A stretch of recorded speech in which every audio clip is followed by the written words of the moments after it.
Nancy Johnson, the Executive Director for the Community Resource Council, called me up because we work on several other boards and community initiatives, and she asked me about government procurement when it came to sodium and how we purchase things in government. The jail serves about 13,000 people a year. We book in that many, and we serve on an average daily population of about 500 inmates, so we serve about 1,500 meals a day. And one of the things that she talked to me about was how could we make or better serve our community, making us a healthier community.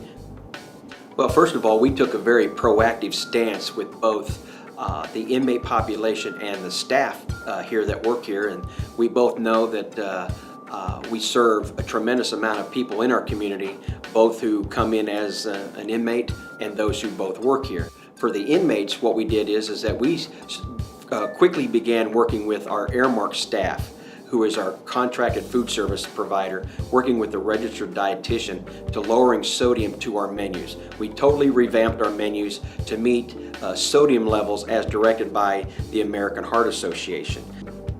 We started re-educating our staff. We wanted healthier staff that was here. For monetary purposes, it helped us with sick leave reduction. But we provided salad bar, we provided different vending options, and we provided different educational opportunities for our staff so they would have healthier choices and to be able to live a healthier lifestyle.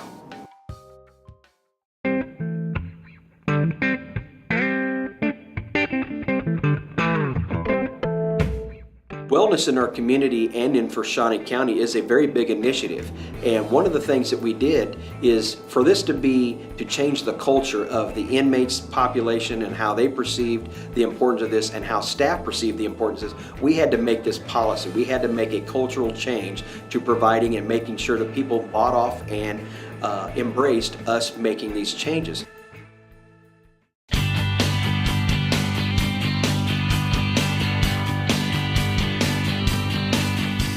Some of the initial challenges was people like salt, and again, we have institutional food, and at first everybody thought that we were just going to start wiping out all the salt, all the spices, going to start taking all the salt shakers off the tables, and that was the first challenges, and that everybody was going to see all the candy bars and pop taken out of the vending machines, and there was just going to be nutritional granola bars, and that wasn't the case.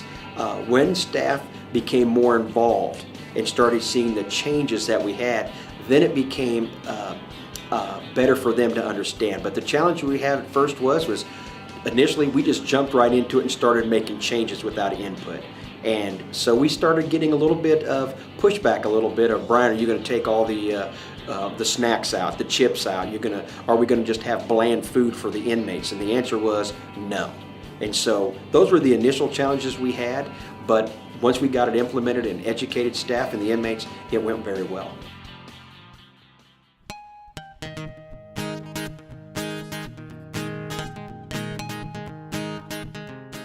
I'd probably say the lessons that we learned first was get as much input and much involvement from staff, who is going to affect the most, and that was our inmates and our staff. At first we jumped right in, started making changes, and we forgot about who this is going to affect the most. So when we started to set back a little bit, started asking the inmates, started talking to the staff, what would you like to see? What do you think would be healthier options? Giving them ideas, looking at nutritional information, education, they helped us along the way. When staff and inmates were involved in the choices, making the choices, it went much smoother and it was very successful. So I would ask those agencies that if you're going to do that, find out who this all is going to affect, find out who your stakeholders are, and get them involved at the very beginning in your choices, and it'll go much smoother for you.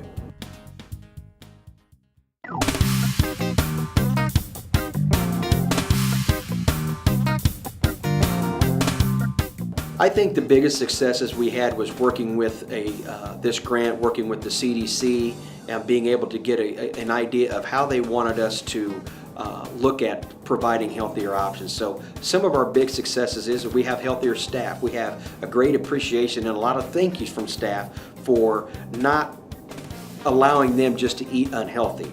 we're not asking anybody to change their diets, we're providing healthy options. So we had a lot of successes here. Staff buy-off, the inmates were a lot happier that they're getting nutritional food, they're becoming healthy.